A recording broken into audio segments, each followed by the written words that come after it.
All right, I wanted to make a quick video talking about how and why I chose the Highlander. I've been asked by a few people, and this is not the end-all be-all on how to choose an aircraft. This has just happened to be the approach that I took. And I took about 6 months to actually make my decision. The first thing that you have to do, or at least the first thing that I was told I needed to do, and by a lot of folks who I respect and I think are correct, was really sit down and define what your mission is. And what I mean by that, do you like low and slow flying? Do you like fast cross-country flying? You know, what are you going to be doing 99% of your time in the sky? And that was a fairly easy answer for me. I knew I was going to be doing backcountry flying. I knew I'd be doing a lot of low and slow and stall stuff. So I started digging through aircraft in that category, and there are a lot of fantastic aircraft in that category. And if you just look at it from the outside, there's no real clear winner. They're so close, they're so neck and neck. So about the only thing you can really do is dive down to the next level. And so since I had the time, I started tearing through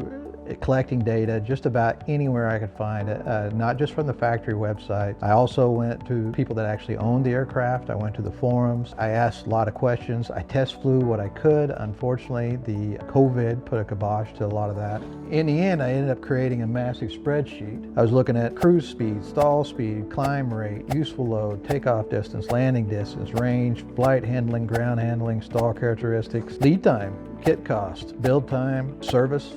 That's a big one for me. Cabin comfort, cockpit width, ease of entry, fuel capacity, bush gear options, 2 doors, bubble doors, opening windows, visibility, folding wings, baggage door, baggage capacity, noise level, fit and finish, flaps, hoe brakes, you know, all that, just about everything you can think of. And again, this list was geared toward what I was looking for. So I collected the data on 27 different aircraft, pumped all that data into the spreadsheet, added a scoring system. So performance was a big segment, so it was separated out kind of from all the other data, but it gave a final score, and then it was added to the scores for other options.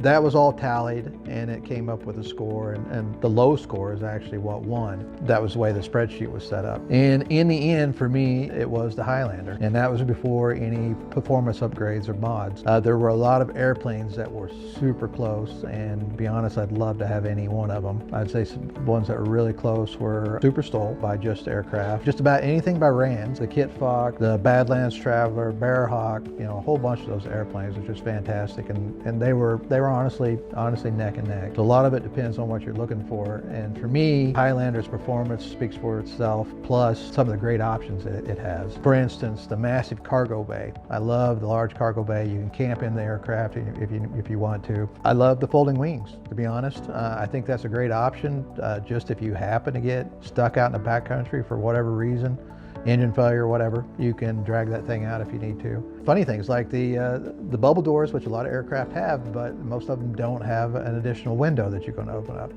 Just little things like that I absolutely loved. And you take that plus the Steve Henry mods and put on top of it, and some mods of your own, and you knock fit and finish out of the park. You know, the guy can end up with a really nice airplane, and that one just really fit my needs all the way around. And again, this is all geared toward my mission. This is not meant to be controversial or my plane's better than your plane type of video. This is just how I got to my decision and why. Now, it's a couple airplanes I'd really like to mention, at least give honorable mention to, because they're fairly unknown and they were just really great airplanes. Badlands Traveler by Clint Bucinich. Some of you probably heard it referred to as a Cessna Cub. That was the case, but now Clint has designed a new wing, and he's just about wrapped up testing on it, and the performance is just phenomenal. If I was looking for a tandem-seated aircraft, that's exactly what I'd be building at the moment. And the other one is a little airplane called the Airplane Mule by Garrett Combe. For performance versus dollars, I think that little airplane would be hard to beat. Just a great little flyer. Well, that's how I got to my decision. I hope you guys enjoyed the video. I'm glad you got to see me, and new Highlander build video should be coming out Friday. Thanks.